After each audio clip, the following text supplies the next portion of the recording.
लोकसभा चुनाव को सिर्फ कुछ ही महीने बाकी हैं और पार्टियां अपनी रणनीति बनाकर एक दूसरे को चुनावी दंगल में उठाकर पटकने के लिए तैयार हो चुकी हैं।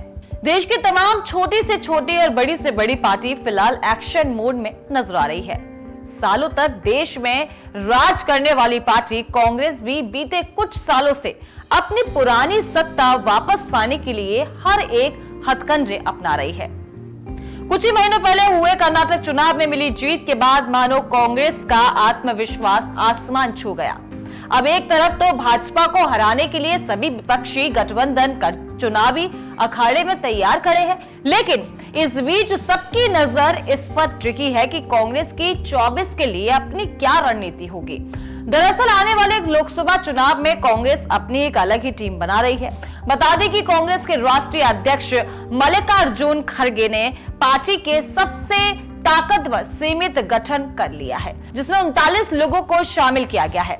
अब कहा यह भी जा रहा है कि इस तरीके से तो कांग्रेस भाजपा और एनडीए दोनों को घेरने की कोशिश कर रही है।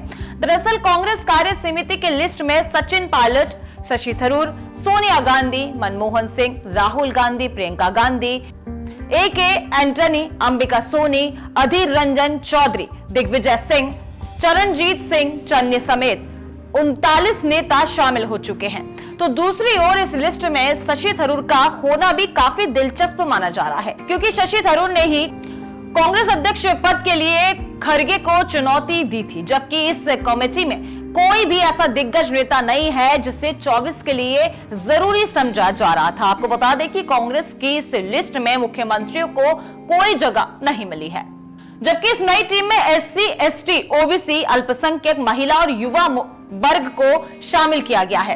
अब नई टीम तो बन गई, लेकिन ये नई टीम भाजपा से लड़ने के लिए कितनी असरदार होगी, इसके बारे में राजनीति विशेषज्ञ क्या कहते हैं वो भी आपको बताते हैं। राजनीतिक विशेषज्ञ कहते हैं कि कांग्रेस की कई वर्किंग कमेटी में सबसे बड़ी कमी यह है कि कई बड़े राज्यों को पूरी तरह से इग्नोर कर दिया गया है। ऐसा लग रहा है कि यूपी के बारे में सोचा भी नहीं गया है।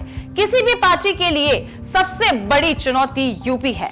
अगर पार्टी ने यूपी को ही दरकिनार रखा है तो इंडिया वर्सेस एनडीए कैसे माना जा सकता है। और तो और जिस तरह से यूपी को तरजीह नहीं दी जा रही है, उससे तो माना जा सकता है कि वो समाजवादी पार्टी के दम पर ही यूपी में लड़ाई लड़ना चाहती है, या फिर कांग्रेस को यूपी पर भरोसा ही नहीं है, जिसके चलते पहले ही कांग्रेस ने यूपी से अपना हाथ झाड़ लिया है। तो वहीं दूसरी ओर G23 के सदस्यों को लेकर पार्टी ने एक चुनावी मैसेज जरूर दिया है, लेकिन अगर पार्टी यूपी नहीं जीत पाएगी तो पार्टी की जीत मुश्किल है। आगे बताया गया कि कांग्रेस की वर्किंग कमेटी का पुनर्गठन में कुछ की छुट्टी तो कुछ की एंट्री कितना कारगर होगी ये तो वक्त बताएगा, लेकिन एक बात तो साफ है कि गांधी परिवार का दबदबा इस बार भी कायम है।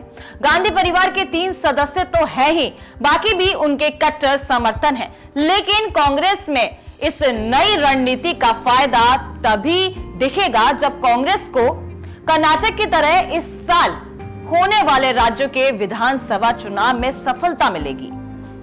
ठीक इसी तरह राजनीतिक विशेषज्ञों का कहना है कि इस टीम पर गौर करने से पता चलता है कि विपक्षी गठबंधन आने वाले विधानसभा चुनाव पर ज्यादा ध्यान दे रही है।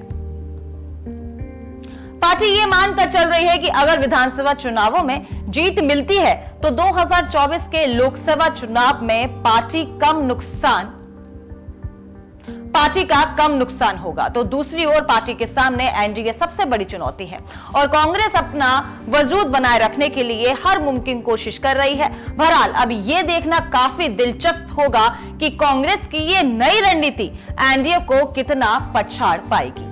इसी तरह की अन्य खबरों के लिए हमारे चैनल को लाइक करें, सब्सक्राइब करें और हाँ, बेल आइकन प्रेस करना ना भूलें।